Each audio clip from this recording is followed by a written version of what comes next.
ইপিএলে 24 ম্যাচে 7 হার 5 ড্রয়ে 12 জয়ে ম্যানচেস্টার সিটির অবস্থান পয়েন্ট টেবিলের 5 নম্বরে।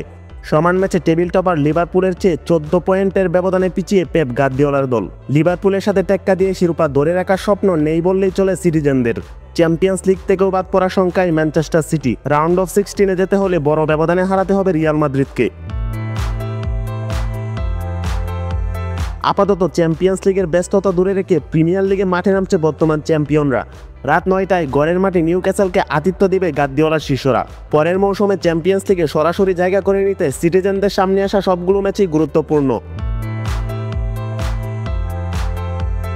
এদিকে নিউক্যাসলও রয়েছে দুর্দান্ত ফর্মে। 24 ম্যাচে সিটির সমান 41 পয়েন্ট নিয়ে তাদের পরই অবস্থান নিউক্যাসলের। এ ম্যাচে যারাই জয় তুলে নিতে পারবে তারাই পয়েন্ট টেবিলের এক ধাপ উপরে উঠে আসবে। নিউক্যাসলের বিপক্ষে ম্যানচেস্টার সিটির জয়ের পাল্লা বাড়ি থাকলেও স্বস্তিতে নেই পেপ। চিন্তার কারণ দলের সাম্প্রতিক ফর্ম। প্রতিটা ম্যাচে শেষ মুহূর্তে গোল হজম করে হয় হার, না হয় ড্র সঙ্গী হয় সিটিজেনদের।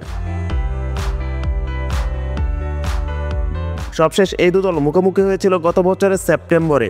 সে ম্যাচে সিটিজেনদেরকে 1-1 গোলে রুখে দিয়েছিল নিউক্যাসল। এবারে চ্যালেঞ্জটা আরও বড়। ইনজুরি সংখ্যা রয়েছে দুদলের স্কোয়াডে। ম্যানুয়েল আকাঞ্জি, জ্যাক গ্রিলিশের মতো প্লেয়ারদেরকে এ ম্যাচে পাবে না ম্যানচেস্টার সিটি। লা লিগায় রাত 9:15 ওসাসুনার বিপক্ষে মাঠে নামবে রিয়াল মাদ্রিদ। ভাঙাচোরা রিয়াল চ্যাম্পিয়ন্স লিগে ভালো অবস্থানে না থাকলেও লা লিগায় ঠিকই পয়েন্ট টেবিলের শীর্ষে রয়েছে মাদ্রিদ। রিয়ালের সমান ম্যাচ খেলে 1 পয়েন্টে পিছিয়ে অ্যাটলেটিকো মাদ্রিদ। 23 ম্যাচ শেষে লা লিগায় জমে উঠেছে পয়েন্ট টেবিলের লড়াই।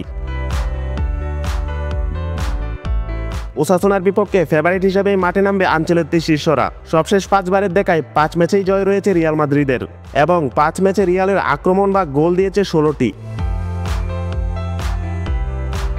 এদিকে আনচেলত্তির কপালে চিন্তার বাজ দলের ইনজুরির লম্বা তালিকায়। Antonio Rudiger, Lucas Vazquez, Eder Militao, Dani Carvajal miss করবেন লা লিগার এই গুরুত্বপূর্ণ ম্যাচটি।